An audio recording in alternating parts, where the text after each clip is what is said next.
Hello and welcome to another Hive weekly stream. This is stream number 35. Tonight's topic is Spotlight on the first HBCU Esports and Gaming Trifecta. The Hive is brought to you by Esports College and Career Pathways, where our mission is to provide a safe and supportive environment for gamers to pursue their goals. We focus on diversity, equity, and inclusion. Huge thank you to our sponsors, Corsair, GameHers, ESTV, and NFL alumni. I'm your host, Avaxo Alley Cat.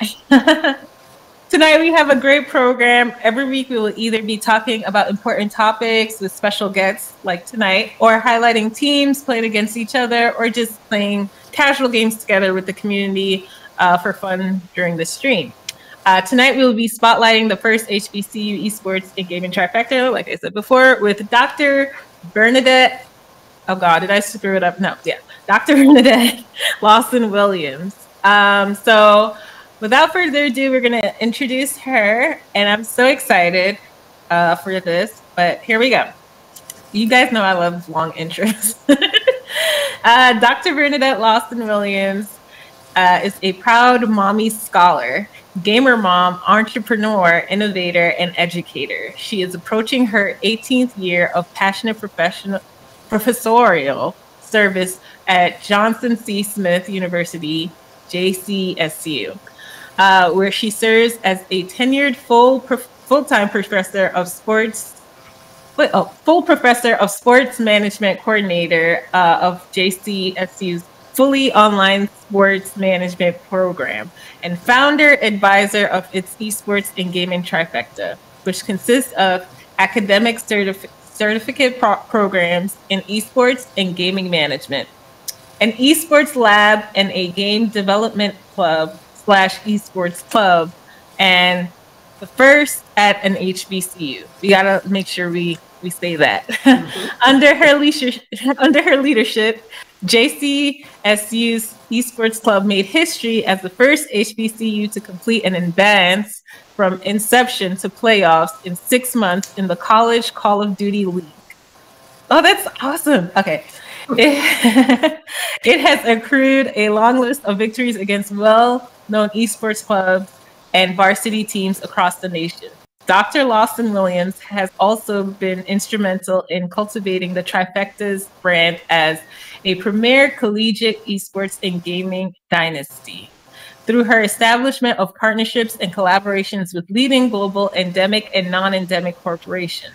Her commentary regarding esports academia, as well as the esports and gaming industry, has been featured in numerous local, state, regional, national, and international publications, as well as televised segments on NBC and CBS. I know that's right. I'm sorry. However, most notably in collaboration with Met Arena, a Tampa-based technology company, Dr. Lawson Williams assisted in co-producing the first ever HBCU Esports Conference and Career Expo to be held in a blockchain ecosystem. Through her efforts, JCSU's Esports and Gaming Trifecta has become widely recognized as a blueprint for HBCU esports and has recently been nominated for the 2021 Esports Collegiate Award. Ah, that was good. Welcome, Dr. Lawson. How are you?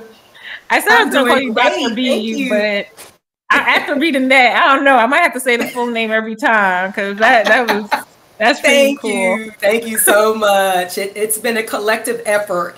So it's been every single player involved, including our university president, our vice president of academic affairs, our dean of the College of Professional Studies, even facilities management has had a hand in our success. And so we're so excited and proud to boast the first HBCU Esports and Gaming Trifecta. So I'm just happy and excited to be with you all tonight. Thank you so much for the wonderful introduction. Oh, no, I loved it. I wish it was longer. But yeah, after reading that, I was I'll send you a long one.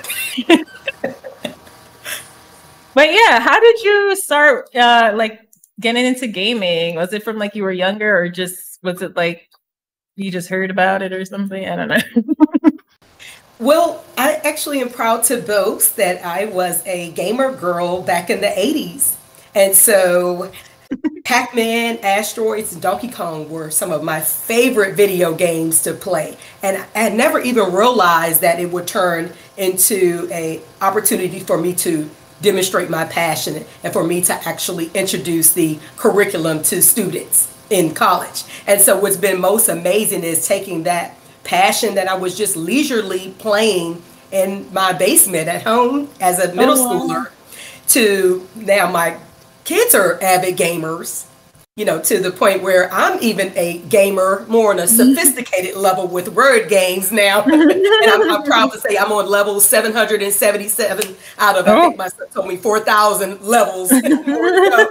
But needless to say, to take those experiences, combine them together, and now present those areas of passion to our students by way of career pathways that we're creating with our partners such as Riot Games. It's just simply amazing. And so we feel so, fortunate and blessed to have these opportunities. But a lot of these opportunities have come to us because we reach out and request assistance and request these types of partnerships. So we're just excited. And we've only just begun. We literally only have just begun. So that's awesome. So what inspired you to even do a HBCU esports program? How did that all get started? Really, the research led me straight to it. In 2019, I was speaking with a colleague in the athletics department. Of course, my background is in sport management. So I've dealt with traditional sports, non-traditional sports since the mid-90s. And my actual undergraduate major was in physical education. So at that time in the early 90s, there wasn't really a sport management degree, at least at the HBCU I attended, South Carolina State University, go Bulldogs. But at that time, again, sport management, and we look at the parallel between esports management and sport management now, but just moving along through the process, I always have to think about ways in which to keep our youth motivated, ways in which to inspire them. And so really that's how that idea came together, talking to that colleague, and she was noting that a few other HBCUs were tossing around the idea. And so it just dawned on me, we can't continue to talk, let's do. And so I actually went back to my office that day and developed a proposal that I submitted to our program review committee. And, at that time, they just weren't ready to receive it as an idea, but I didn't stop there. I remained persistent. And sure enough, I submitted it as a proposal for a minor program the next academic year, and it was approved. Nice. What's most excited about the approval of the program, though, and this is how you knew that the program was meant to weather the storm. It literally was approved on the day in Charlotte that we actually had a tornado. And the meeting that we're supposed to be going to for me to present the program and gain the approval of some of our faculty senators on campus, the meeting was actually canceled because of the tornado. As you would think, it made sense for the meeting to be canceled. But of course, this was all pre-COVID. So at that time, no one was thinking about Zoom meetings. Everyone was accustomed to meeting in person. And so once I received the email that the program or that the meeting had been canceled, I contacted some of my colleagues as well as the president of Faculty Senate. And I said, please, we absolutely need, at least for the program proposal to be presented. Now, if you guys don't vote for it, I understand, it's your opinion, but I at least want to have the opportunity to present the information, the data, the research to you. And sure enough, I had some colleagues that really stepped up to the plate. They'd been on some of the previous committees that had approved the program proposal, so they stepped up in support of the program. We had a press release already written and ready to go out, so we really had our ready, that it was going to get approved, and it got approved on that day. So that was officially February the 6th, 2020, and it's been flying colors, nothing but blessings, and just opportunities for students. Actually, not just at Johnson C. Smith, but for other HBCUs and non-HBCUs as well, because we share the love. Yeah. And that's so cool. You guys were basically ahead of everything, even happening. So you had something ready, even when you didn't even know the kids weren't going to be coming in and stuff like that. That's pretty awesome. That's right. That's right. And so, as I said, we weathered the storm. We knew it was meant to be. Oh, wow. Yeah. So how, I was just going to ask, so you guys are the first, how are you, inspiring the other HBCUs to come on in and like, you know, like what is that like? Are you guys like, you know, showing them the program and how it like benefits the students? Like, have you been pitching or like, how do you go about like even telling them all the great things? Because I'm excited just hearing from you now. Yeah, absolutely. Well, we're proud to be an inaugural member of the first ever HBCU Esports League.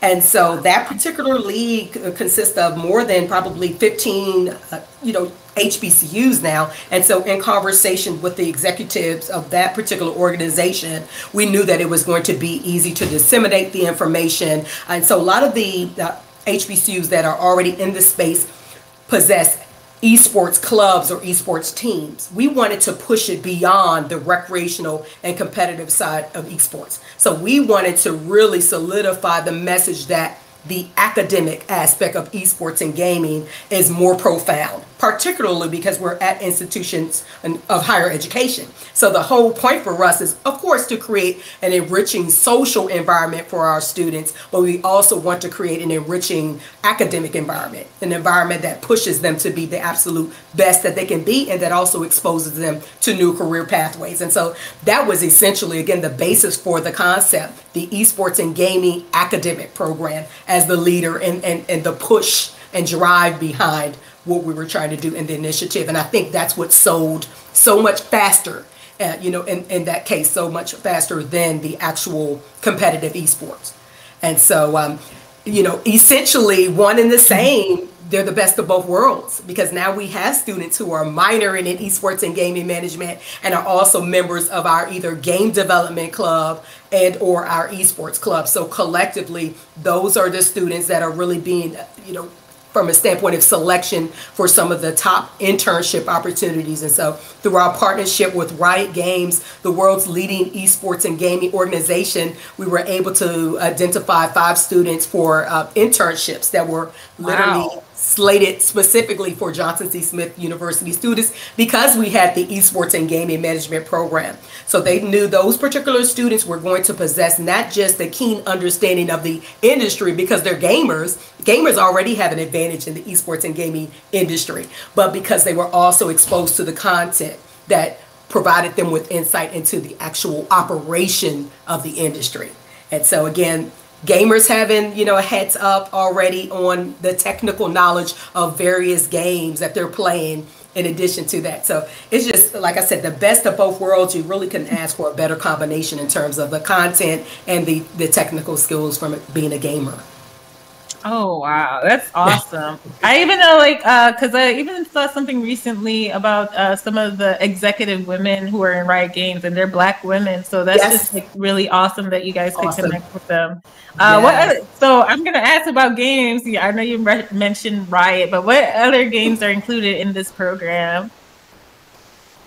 Yes, we actually participate in 5 esports titles. So, of course, we're NBA 2K, we're Call of Duty, Rocket League, Madden, and Fortnite right now, but I'm excited that we're going to be expanding our esports titles. We have some new students coming on board in the fall. We also have our first female gamer coming on board in the fall. And so I know she's going to switch it up a little bit. I think I've read from her profile she's interested in possibly playing Overwatch. And so those will be, some of the other games, Apex Legends. And so I'm just excited that, she's going to bring a new dynamic to our club. And so I'm still working on getting her involved in our esports and gaming management academic program any way, shape, or form. I'm like, there is no discipline area that doesn't connect in some form or fashion to esports and gaming. And I dare colleagues all the time to try to identify one major that we have on campus that I can't connect to esports and gaming.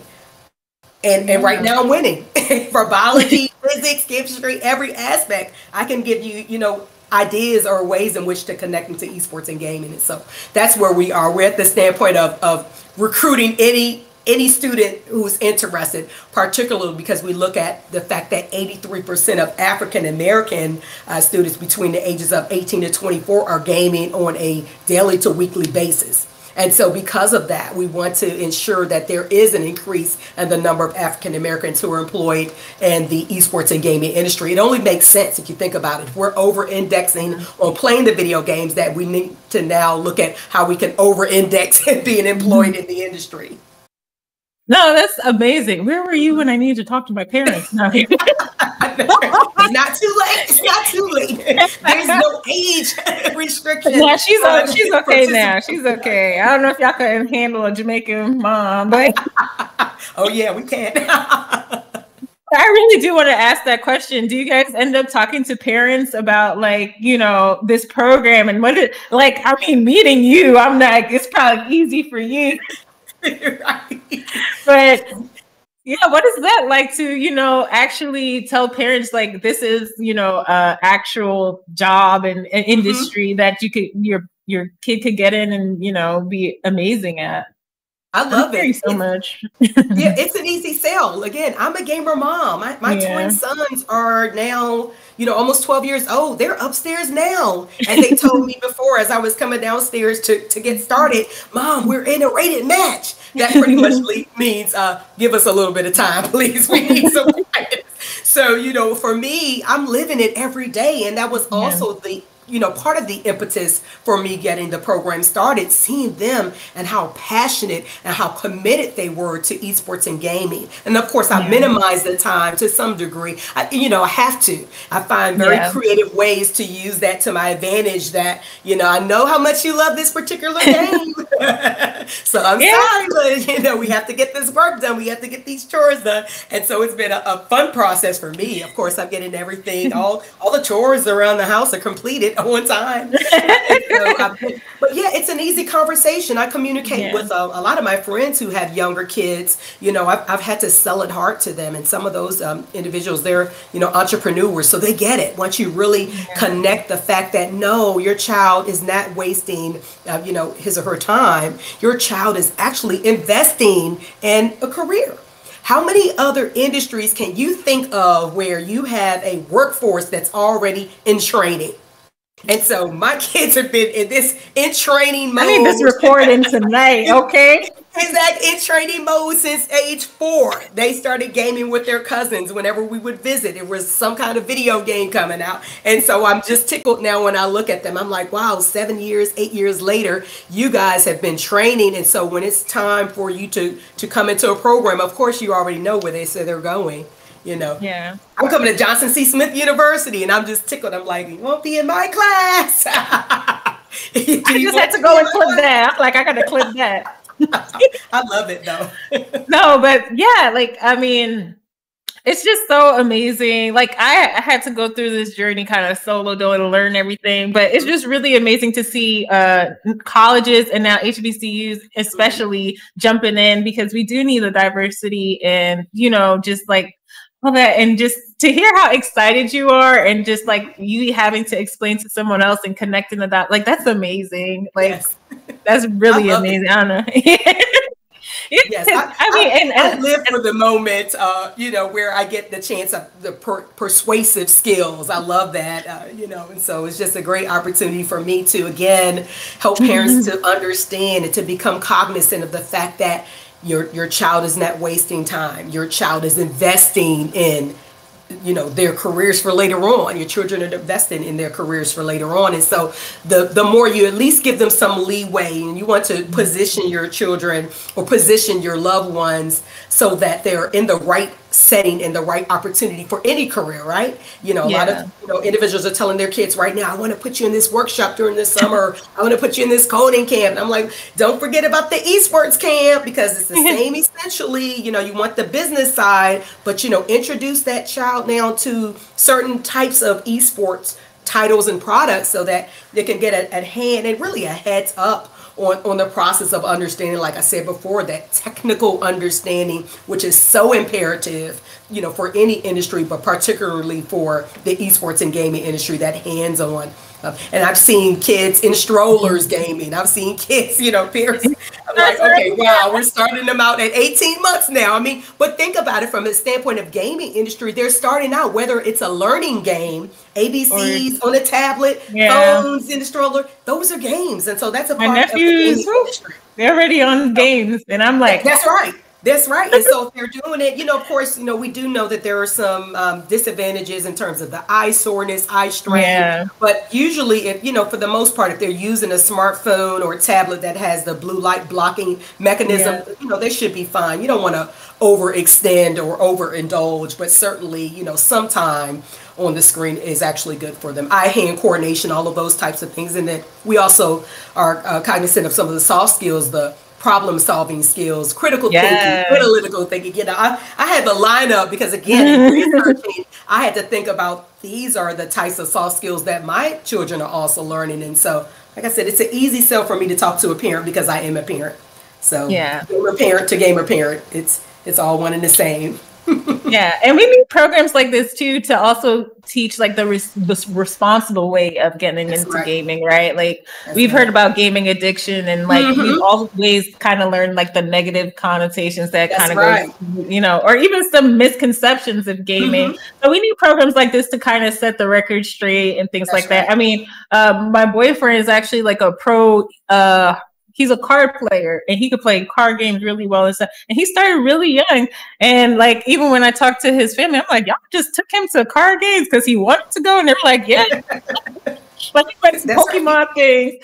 And he recently had to go to a school and talk about, because he's traveled the world. He's won things, won money and all of that stuff. So when the parents came up and they thought he didn't have anything like, of value to say, they were like, well, what can we tell our kids to do, to prepare? And he was like, learn math. And like all the parents like loved him after that. They're like, so about this math. That's right. Like, I have to do spreadsheets. I have to prepare. I have to do all this stuff on the side. Like, and the parents just says, you see, like I literally saw a lady turn to her kid and was like, you see, I told you need to do your math homework. That's right. That's right. We had a Q&A and they came up and he was like, so about math, like, what do I need to That's right. Look, STEM and STEAM are the key words here. And so, of course, science, technology, engineering, math, or science, technology, engineering, arts, and math. And so, for my kids, I push that too. Of course, we know we have careers that are linked. Esports is STEM and STEAM. Yeah. And so you wouldn't have these electronic devices if you didn't have STEM. And so, we definitely push for esports, physiotherapists. There's so many careers within esports and games that go right into it. We're actually going to have our own esports massage therapist on staff when we return in the fall. And so it's convinced me to come on by, Yeah, so it's about those career opportunities. So when students are identifying their passions, and my first meeting with a student as an advisor is, what are you interested in? How can I assist you in accomplishing your goal through sport or esport? And so, esport, tell me more about that. Oh, tell me more. And so that is my goal. That's what drives me every day as a professor. And that's why I'm in my 18th year at Johnson C. Smith. But I'm actually in total in my 25th year of passionate professorship in higher ed. And so since day one, I have been driving that same force behind my students. What do you want to accomplish? What makes you, motivated in some way, shape, or form? And so through esports, we're finding new ways to motivate our students that they've never even thought of. Yeah. So it's awesome. Really, it's awesome. It really is awesome. So yeah. I do have a question. So what leagues do you guys participate in for like or even you could talk about like the previous year, like because it did mention Call of Duty champions somewhere or playoffs. Yeah. That's right. So that was our players, our Call of Duty team participated in the College Call of Duty League, and that's where they went from inception to playoff in 6 months, which is just phenomenal. By anybody accomplishing that goal. And so again, we're excited to be the first ever HBCU to participate in that particular league, as well as to, make it to the playoffs. That's phenomenal. And so we also participate, as I mentioned before, we're an inaugural member of the first ever HBCU Esports League, also play versus, and we're looking at some other opportunities for team participation, for league participation this fall. And so a lot of that comes from the leadership of our esports club as well as our game development club. I always push our student leaders to make many of the decisions. Of course, I'm going to make the final decision as the advisor, but I always like to just see, from a critical thinking standpoint, what are you thinking about? What are some of your strategic goals for the club? And then let's go from there. Let's have that conversation. Yeah. So how many other HBCUs are involved so far? And do you want more to join if it's not all of them yet? Yes, well, I know that we do have, of course, the CIAA, Central Intercollegiate Athletic Association, which is the oldest African American athletic association. Johnson C. Smith is a member of the CIAA, and so through a few conversations with colleagues, we were able to connect the CIAA with the HBCU Esports League. And so when you have a conference connecting with the league, then you have innumerable opportunities born from that type of collaboration. We also have the MEAC has an esports league. South Carolina State University, one of my many alma maters, is actually a part of the MEAC league, as well as NCCU. I attended law school at NCCU for a brief moment, but I attended, and they're also a part of the MEAC. I know that SWAC has an esports participant as well. So it's just HBCUs are really, like I said, getting into this space. We've always been in this space because we've always had gamers. And I remember, being in college and there were certain, students who would be in the dorm and you needed to, are they coming in class today? What's going on? They were engaged in Madden. And so it was like, okay, really? At that point, I didn't really get it because, like I said, the introduction I had to video gaming was more, I really enjoyed some of the games that weren't necessarily related to sports sims. But once a lot of the students got introduced to Madden and NBA 2K, they were addicted because, many of them were already athletes in those specific sports. And so it just intrigued them even more to be able to participate virtually, or through a video game. So really, really exciting. That's awesome. So what has the past year been like since you guys were kind of ahead as well? And also, what are some of the obstacles that you've kind of faced? And what do you hope for in the future to happen as well? That's like a three-parter. It's like past, present, future. I'll take it. The past year has been amazing. We've had immense support coming to us from every angle, as you can imagine. If you think about the fact that we reached out to a rep from Riot Games and requested a partnership and got a partnership, they agreed to it. Really? So, for us, it really was about asking, and asking you shall receive. And so we expect nothing less than that as we continue in the future. Like I said, for us, we don't make it about us as faculty members at JCSU. It's about the students. It's about their opportunities for growth. It's about their opportunities to be the best students that they can be, to reach their full potential as professionals in the industry. And so for me, that's my plight, making sure that I'm connecting them with the right people. And I've always been doing this, like I said, for the past 25 years. It's been exciting to me to contact an employer and say, do you need an intern? Okay, here we go. You met. This is a great partnership between these two. And so I'm going to continue to do that. And we'll continue to do that through the Trifecta. We're just looking at a number of new sponsorships and partnerships that will come on board. We are excited that we partnered with, of course, you're familiar with Charlotte Hornets, the NBA team. Yeah. We also had a NBA 2K team. And so it's called the Hornet Venom GT. And we partnered with them. They're actually going to be giving a $10,000 scholarship to a student in our esports and gaming management program on next Thursday. So we're going to get a chance to check out the game and then watch our student get the big check for $10,000 that will go towards his tuition. So just phenomenal. Again, those are the types of asks that we're putting out. It's about students, not about us, but about the legacy that we're creating through HBCU Esports. Wow. And so I think the last part of that, I guess, essentially is the same, but the challenges. To be honest, I am just not the type of person who looks at challenges as true challenges. I look at them as a way to continue to transform the industry or to resolve an issue that I think everything is resolvable in some way, shape, or form. And even as we interact with human beings, I think of the glass as half full. And so I think the pandemic has been, a demonstration to all of us that sometimes it just takes conversations. It just takes the opportunity to sit down and engage with the person to understand where that person is coming from. And sometimes there are misunderstandings, there's miscommunication, there's a lack of communication. But I think when you sit down with the individual who is being genuine about how that person feels. And so even as I speak, I'm thinking about, we talk about inclusion and of course, diversity, equity, and inclusion, DEI. How can we include everyone?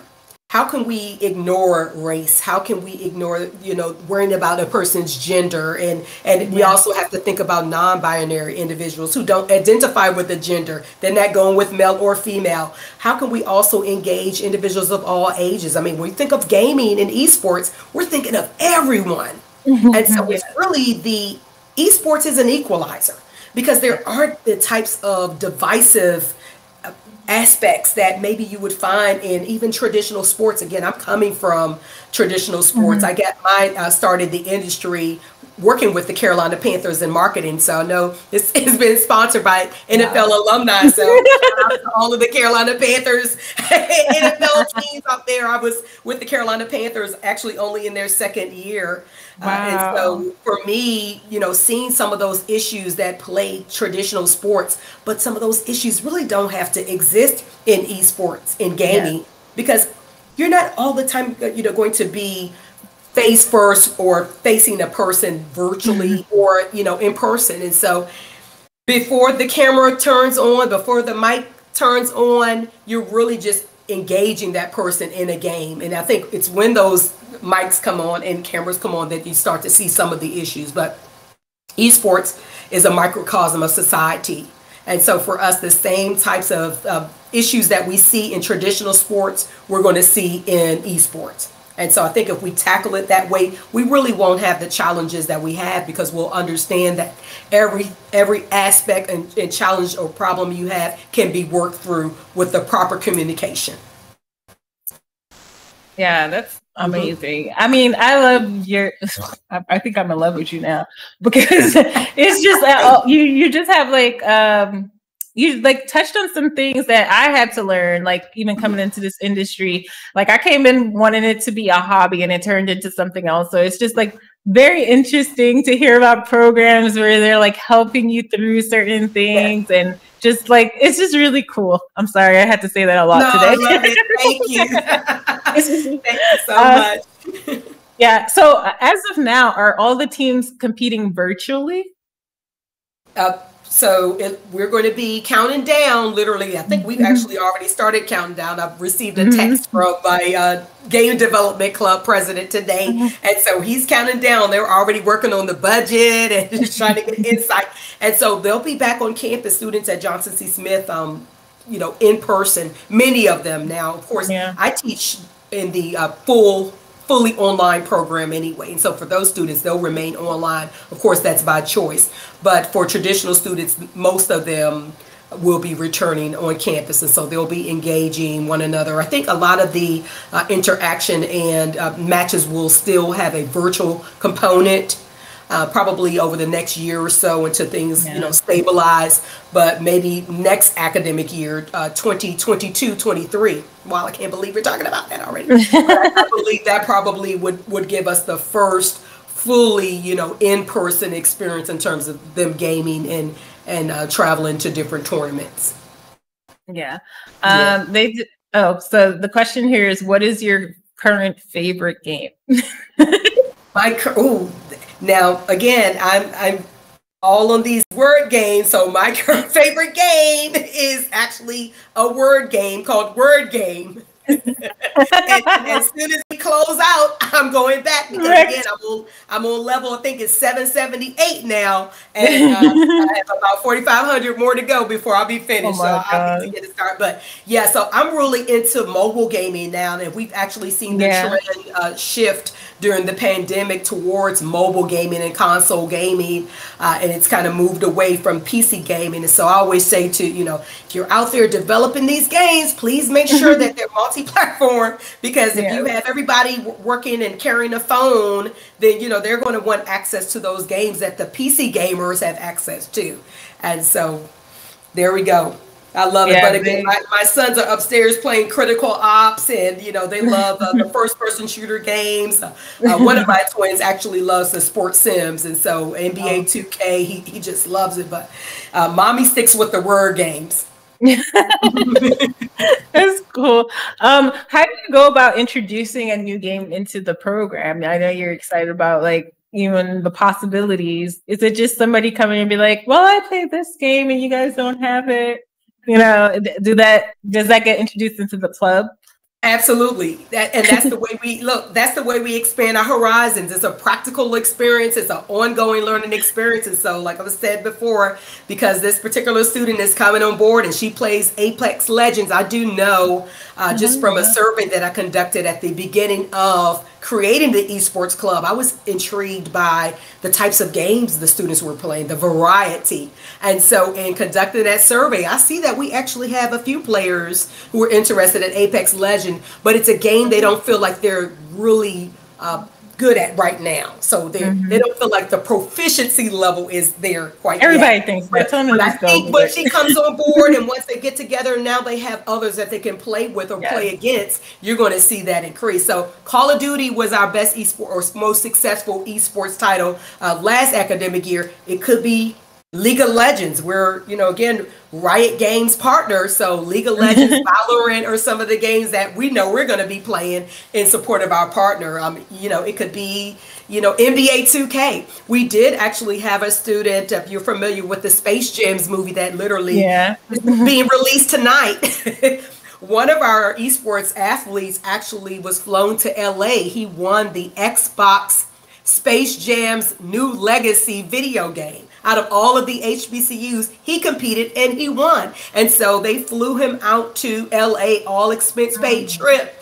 And it's just amazing. He's holding this Xbox and this new, brand new Xbox controller that's gold and black. It's gorgeous. And so we're just, loving up on the fact that, again, it's just a matter of where does that student's passion lie. Wherever that passion lies, we're going to continue to promote and support. I don't know if it's luck or y'all blessed or whatever. I'm gonna need somebody over there to pray for me. I never claim luck. I always claim blessings. That's one thing I say when somebody says, "Oh, you're lucky." Nope, nope, nope. I will be very clear in telling you, that it's a blessing. God has allowed me to, take on this type of passion. It just exudes, from me, and it's mainly because of my walk. And being a former gamer girl in the 80s, and then my sons, and then now the program, and now I'm back to gaming and can't get off the phone, until I reach level 5,000. Lord, I've seen what you did for others. I'm sorry. Yes. That is amazing. That's awesome. Like, it's so great that you guys are seeing. Do you feel like it's a quick turnaround, or did you expect it to go this way? What was like the expectation? We know it's a quick turnaround, but like I said, I'm a spiritual person. So for me, it's not a surprise because I always pray for the opportunity. God, just continue to lead and guide me and to allow me to be a blessing to others in everything I do and say. And so I feel like because of that, because it wasn't about me, maybe I was praying, please just let me do. No. It's all about our institution, our students. And it was so exciting to be able to share literally just this past Tuesday, the U.S. Department of Education Secretary Miguel Cardona stopped by JCSU and visited our esports lab. And it was so amazing to be able to share with him the innumerable success stories that we've had for our program. Again, not just representing us, but representing all HBCUs. And he's a gamer dad. And so he was just excited. And so I'm hoping that we'll have additional conversations with him about esports and gaming K through 20, for the US. And of course, I know globally, we want to make sure that it gets there, but, because he is the U.S. U.S. Department Secretary of Education, we just want him to address what's going on in the U.S. And if we can get some type of legislation passed that esports and gaming can at least be a definite in these, elementary to, K through 20 schools, then let's do it. Yeah, that would be awesome. I mean, awesome. Better than some of the other stuff they've been drafting up. Right. Yeah, and he's working on it. I have to give it. We had a genuine conversation, and it seems like he genuinely is interested. So I'm just looking forward to the follow up. Oh man, that's awesome. I think. Oh Lord, my cat came back. I think esports was supposed to be introduced this Olympics, if not next. But I mean, that's so amazing. I'm so sorry for this that's cat. Right. Yeah. It's supposed to be making a debut. Through Intel at event for Intel, Street Fighter and Rocket League. Yes. We're supposed to be making a debut. So that would be exciting if that's still going to happen. I know everything is so tricky now with what's going on, but it would be awesome. Even if it was a virtual type of interaction, that would be awesome. Yeah, I'm sorry. You just saw a cat just pop up. Your cat loves to hear about esports and gaming. I just didn't want to not be able to hear you. So cute. Let me get back to some of this discussion. But yeah, I mean, I could go on forever. But what do you feel like for the environment for gaming? I know you just touched on it with say, you guys met with the Secretary for the United States and things like that. So what are some universal things that for the gaming environment do you feel like needs to be more improved, even in inclusivity and just like I said, there's negative connotation sometimes. So I don't know. I think you touched on it the whole interview, but please go ahead. Yes. Well, we have to go back to the fact that there are some inadequacies that have to be addressed. And that goes back to what we talked about with diversity, equity, and inclusion. If esports will serve as the equalizer, a way to bring all of us together, then we need to focus on that. It shouldn't matter what the person looks like. For me, we also have to address, of course, we said we're going to address, and we understand the importance of the racial piece, with regards to gender, with regards to age, nationality. We also have to be mindful of our individuals with exceptionalities. And so individuals that might possess different abilities.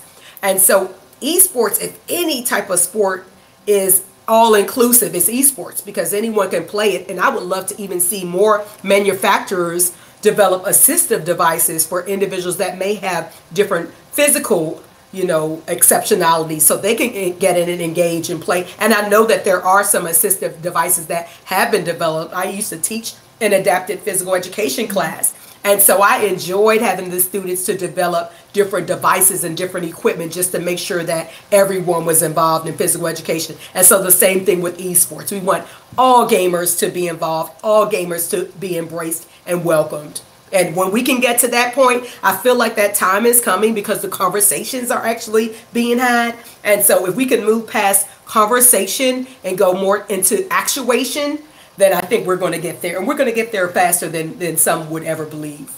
Conversation, actuation.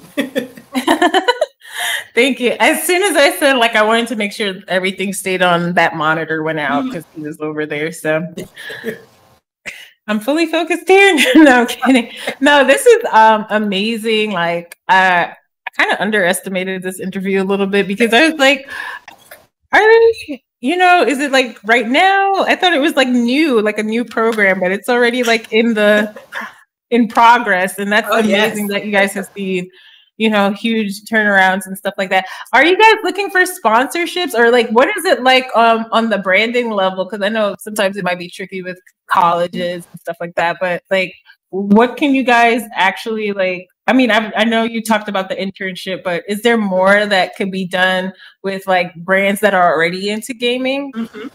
Yes, well, like I said, Riot Games is our first truly endemic partnership. And so we've also partnered with Point Three. Point Three is actually an performance apparel company based out of Atlanta. And so they were actually our jersey provider for our esports club this past year. CEB Collection, an African American owned eyewear company based out of Dallas, Texas, was our esports eyewear provider for last year. So we just been amazed. And again, all of it has just been conversations that led to actuation and activation. And so we're always looking for more sponsors. We just had a sponsor reach out to us.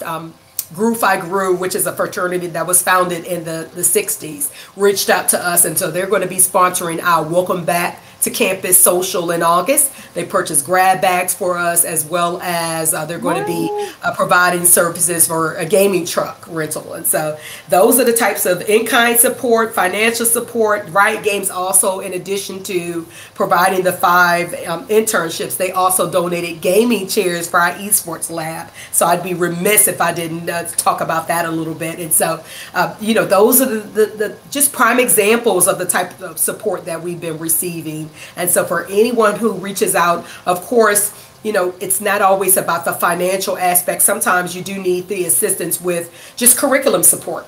You know, we definitely want to make sure that our individuals, that our students are as astute as they can possibly be with esports and gaming content. And so for those industry leaders from Epic Games, Riot Games, to reach out, EA Sports, you know, just to reach out and to express their interest in serving as guest speakers for classes. You know, that's a great contribution there. Yeah. Because we always want to connect with those industry executives. Also, curriculum support. So as we continue to review our curriculum annually, looking at the courses that we're currently offering, are these courses up to date? Do they need to be modified? That type of insight is invaluable as well. And so there are innumerable ways that individuals can give back. It's not just about the finance or financial aspect, but in-kind support, you know, serving as guest speakers. We welcome it all. Please reach out if you're interested in giving back to the esports and gaming community. We'd love to hear from you, and we'd love your support and engagement. That's awesome. And so my last question is to like students or people, you know, just younger folks who are looking for schools and that have esports and club programs and stuff like that. Can you just like do like a small pitch? I can do a large pitch. Please visit us. We actually have a link tree now. So the linking tree will allow you to go right to our website. If you Google it, you can go to our Twitter account, JCSU Esports, and the link is there. If you fill out that form, we'll be in touch with you very soon. Again, you can't get any better than a competitive esports club, a meaningful experience as a game development club member, and minoring in esports and gaming management. You know, the collectively to be engaged through a club, the social development is so imperative, and then the intellectual development is so imperative. And so with those two, we're going to give you everything you need in order to be successful at Johnson C. Smith University. Oh, wow. That is awesome. See, and this goes perfectly to like, how do people prepare? And like, where do they find you guys' socials? Just for like, not, you know, just for to inquire about esports. That's right. Yes. Well, so if you can reach out to us, we're on Twitter at JCSU Esports. And you can always reach out to me at Dr. BLW32, the number 32. And I will follow up with you as quickly as possible. But yeah, we're on social media, and you'll see all of the great news, the great updates. We update daily on our social media site. So please check us out. We'd love to hear from you. And more than that, we'd love to see you on campus soon for a visit or for your first day of class. I know that's right. Well, thank you so much for coming. Is there anything else you would like to say and let everyone know? We just need everyone's support. We thank you so much. The gamers out there, keep gaming. Stay in your greatness, walk in your greatness. But don't forget at the end of the day that diversity, equity, and inclusion matter. And so you can be a part of the solution. That's where we need to be for transformative change. Be a part of the solution, not a part of the problem. That is awesome. I was so excited tonight, and you got me more excited. But thank you so much for coming. Thank you, Alley Cat. I appreciate you. It's been a pleasure meeting you. Yes, it's same. I love your enthusiasm. Thank you. Everyone is so lucky that is at JCSU. I wish you all the best, and hopefully we can have you all back on once the semester kind of kicks off. Yes. So thank you. Yes. So that is it. Thank you all for joining us this week. Next week we'll be bringing back one of our past guests who will be playing Call of Duty with us. Nice. I probably won't be here. If I can take a night out, I will. Oh no. Search and destroy. That's right. I love Call of Duty. Yes. But we want to thank our awesome guest, Dr. Bernadette Lawson-Williams. You. My pleasure. We want to thank our partners, ESTV, NFL alumni, Corsair, and Gamehers. Without their support, we will not be able to bring our weekly show. We will also want to thank our producer, Nick, and our moderators, Catherine and Bayou, and of course, everyone in chat. Thank you so much. If you're watching this in a recording, thank you for watching as well. And that is it for tonight. See you all next stream. Thank you.